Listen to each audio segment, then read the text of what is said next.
Sur ce plateau, pour la seconde partie de cette émission, nous sommes avec Dr Gilbert Tcholounianou, qui est secrétaire général du SYNFOT, syndicat national des praticiens hospitaliers du Togo. Nous parlons également de la rencontre d'Africom et nous allons également évoquer la question du front social au Togo. Docteur, quelles sont les recommandations formulées au cours de l'assise de Lomé?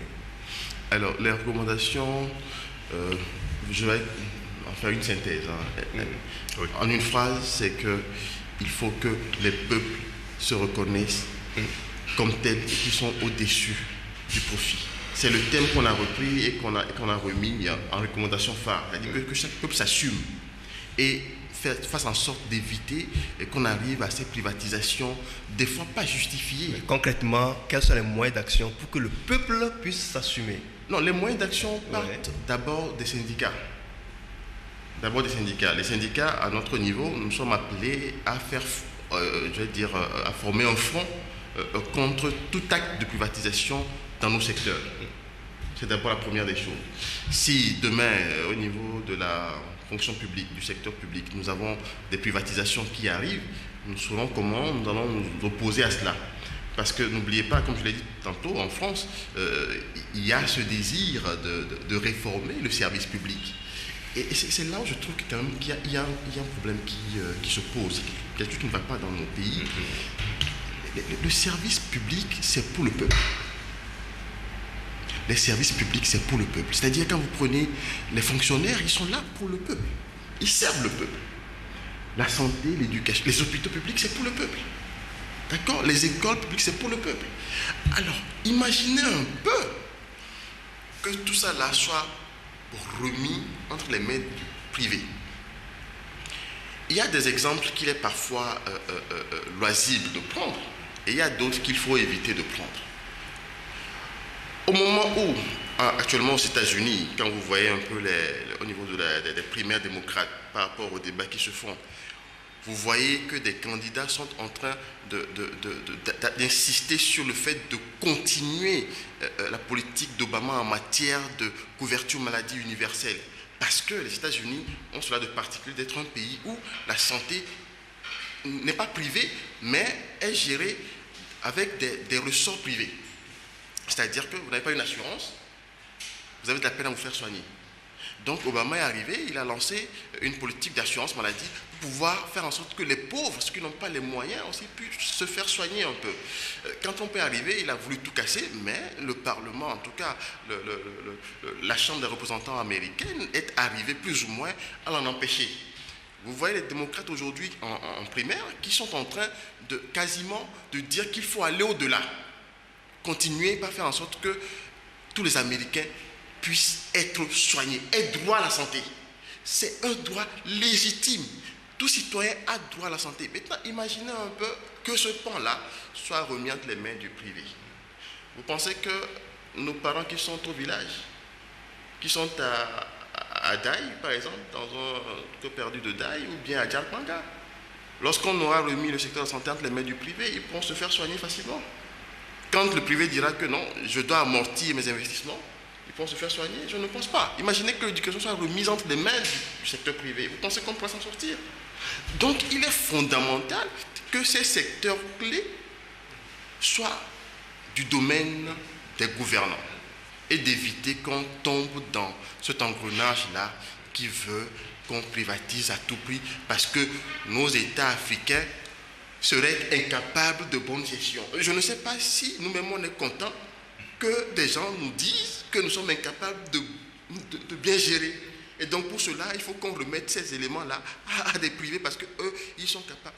Non, nous devons être plus sérieux, excusez-moi l'expression, en mettant des organigrammes, des canevas de gestion de bonne gouvernance. Nous devons veiller à cela. Et lutter contre la corruption, qui gangrène, c'est un mot, c'est un mal. Absolument.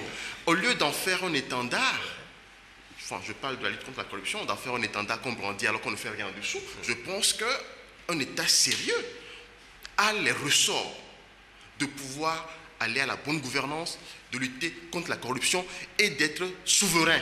Est-ce qu'au cours de la rencontre, vous avez fait le diagnostic de ces mots qui gangrènent les services publics? Non, le diagnostic est clair. C'est la cupidité. Ce n'est que ça.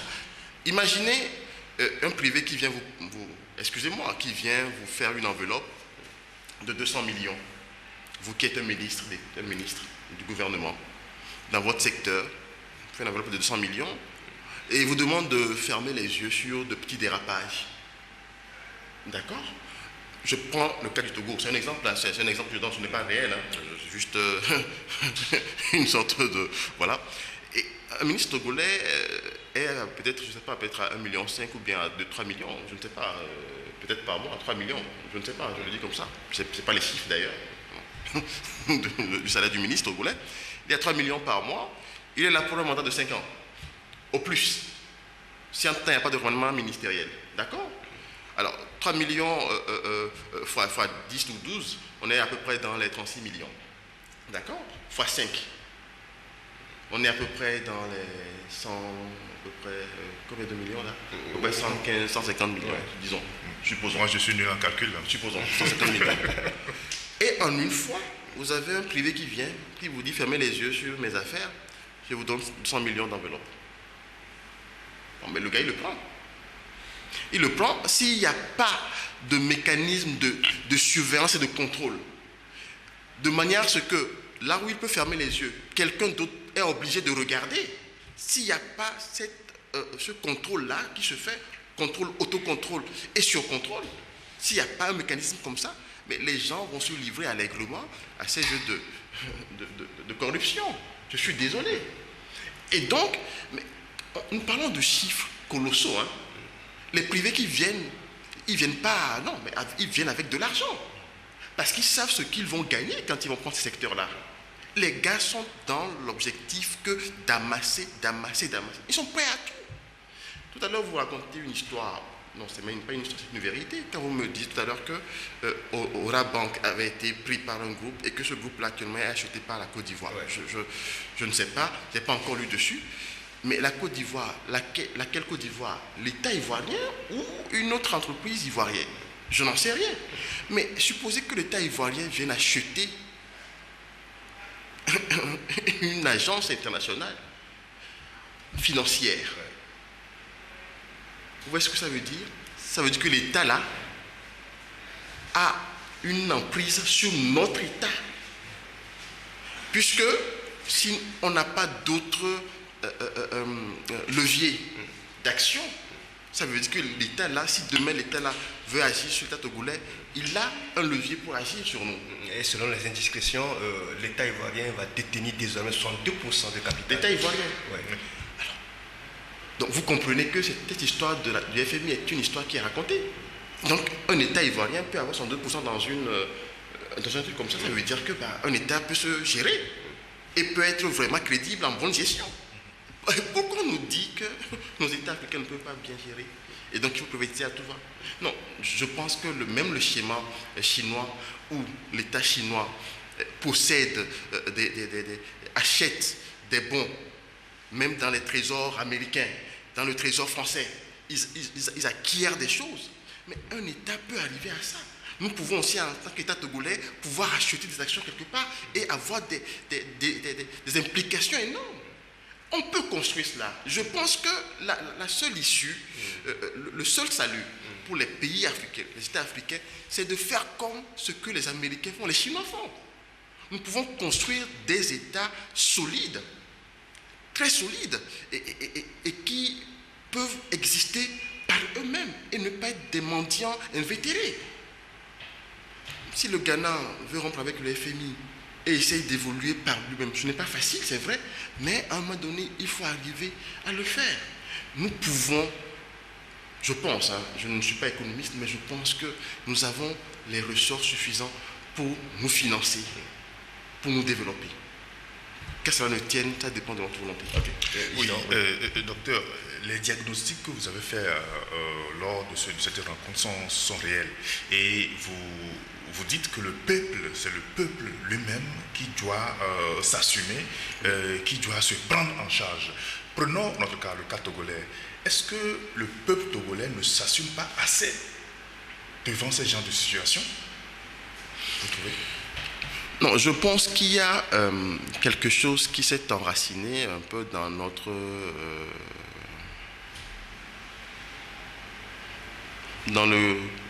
notre inconscient collectif, je peux le dire comme ça, c'est la peur de la répression. On estime, à tort ou à raison, que lorsqu'on se lève contre une mesure d'injustice, on peut être réprimé d'une manière ou d'une autre, soit physiquement, moralement ou économiquement. Ce qui fait que les gens sont de plus en plus réticents à pouvoir se lever contre une injustice. Parce que oui, il y a des mesures de répression qui sont utilisées pour éviter aux gens de s'exprimer. C'est ce qui se dit. Mais moi je pense que fondamentalement, lorsque on se délecte soi-même de la peur nous empêche d'avancer. Lorsque nous-mêmes, on s'auto-censure et qu'on estime que, oui, si je fais ça, on me fera ci, si je fais ça, on me fera ça, c'est clair qu'on ne pourra rien faire. Moi, je suis de ceux qui pensent qu'il faut toujours oser. Oser dire la vérité, oser poser les bonnes questions et espérer avoir des réponses. En tout cas, faire en sorte que, à vos questions, qu'il y ait une réponse. Moi, je suis de ceux qui pensent cela. Et aujourd'hui, malheureusement, quand on prend notre pays, je ne dirais pas que le peuple togolais ne s'assume pas, mais je pense que le peuple togolais doit procéder à une réelle mutation. Cette mutation va de la prise de conscience non partisane. Je m'explique. Nous devons arrêter de penser que ce peuple, il y a des gens qui sont pour un tel camp et il y en a qui sont pour un tel camp. L'intérêt du peuple est unique. Il est unique. Il ne s'agit pas de dire que non, le peuple togolais a des droits. On se pose la question, est-ce qu'aujourd'hui tous les Togolais ont droit équitablement à la santé? Si on répond oui à la question, ok, on avance. Est-ce que tous les Togolais aujourd'hui ont droit équitablement à l'éducation? Est-ce que tous les Togolais aujourd'hui ont droit équitablement au même pouvoir d'achat? C'est des questions fondamentales. Elles sont non partisanes, elles sont factuelles. Est-ce que les Togolais aujourd'hui sont arrivés à un niveau d'épanouissement économique donné? Répondons à ça. Dès qu'on répond à ces questions-là, on peut savoir où on va.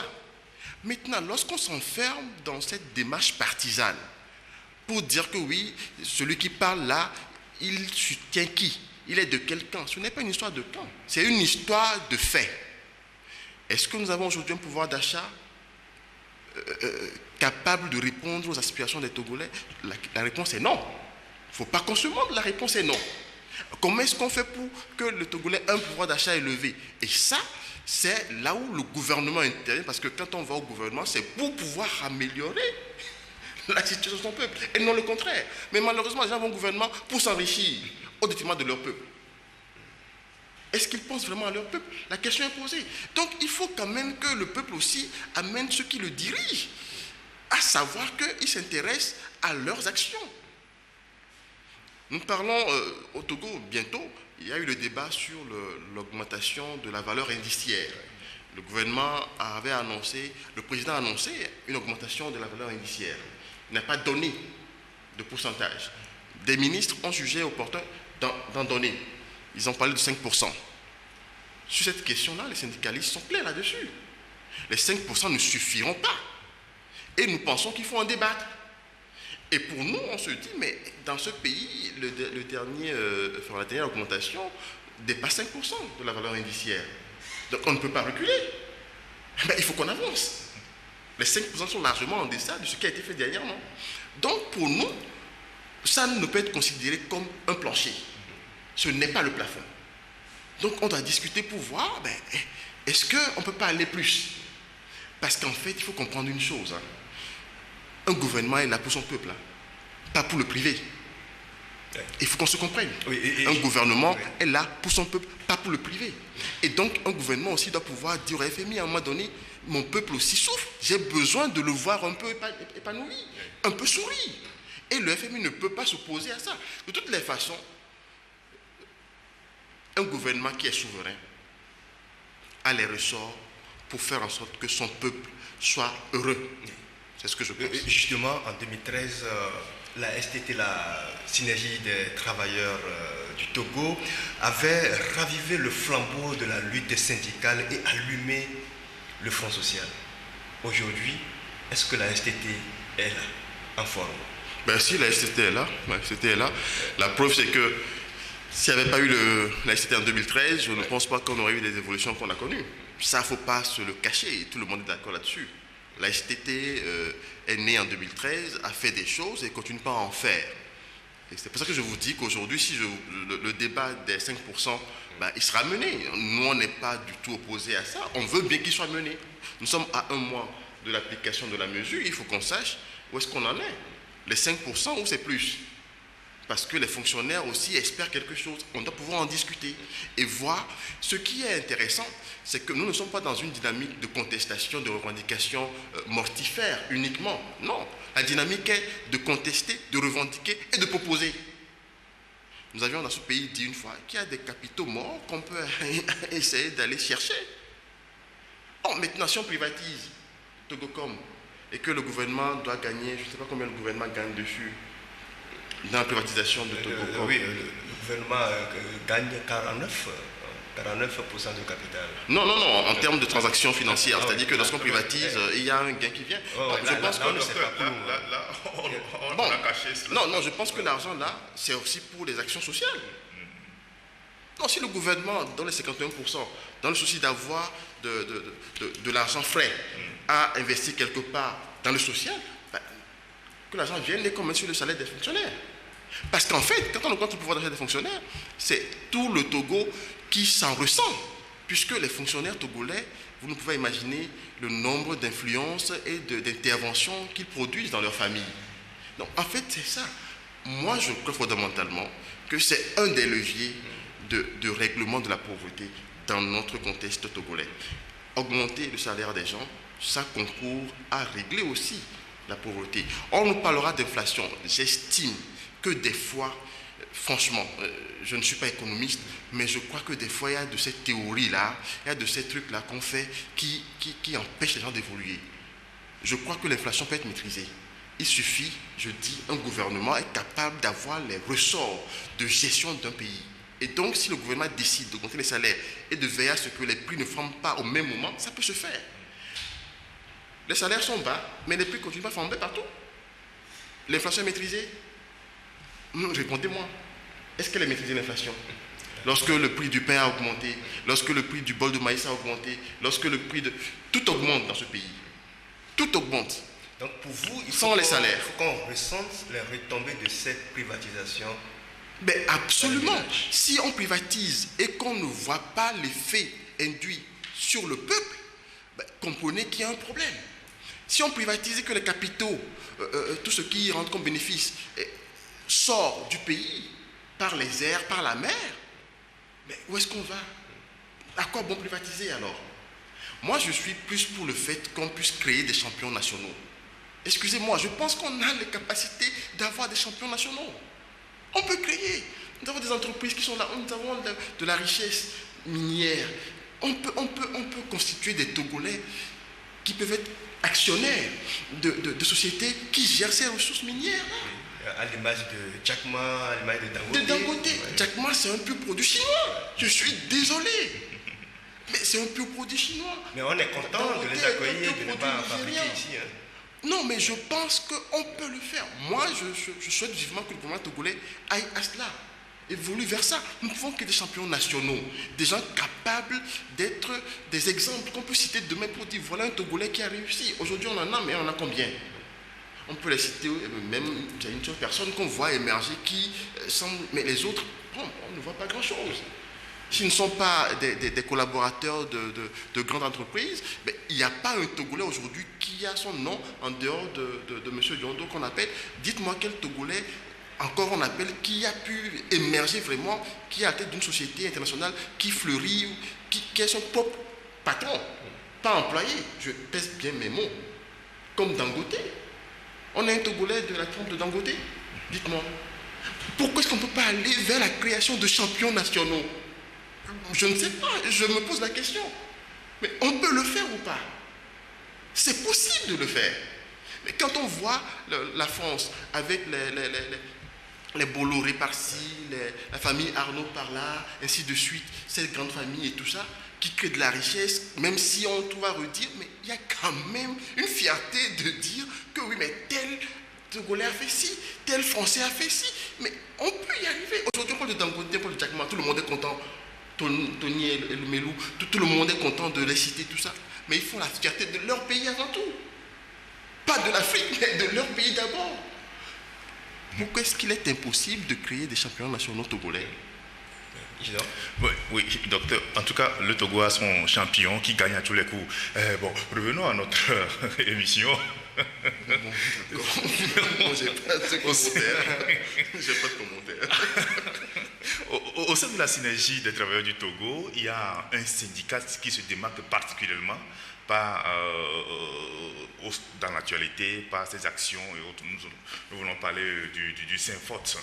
Et quelle est la magie? Quel est le secret aujourd'hui quand on parle de Synfot, ou bien quand ce syndicat parle ou bien menace, on dirait que c'est tout le gouvernement qui se met en ébullition. Le secret, c'est quoi le secret du Synfot?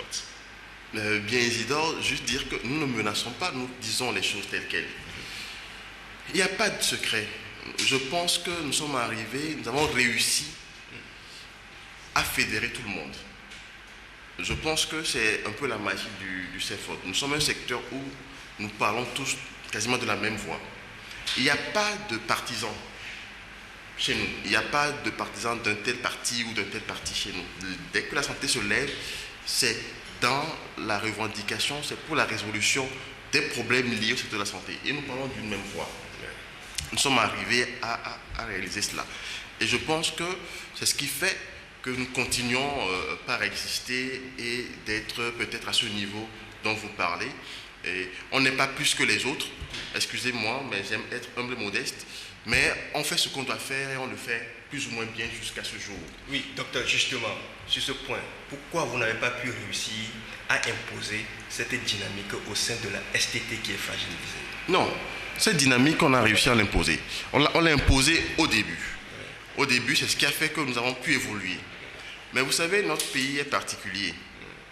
En ce sens que nous ne sommes pas tous, excusez-moi, là je vais parler sur le plan médical, on n'a pas le même ADN, on n'a pas le même génome.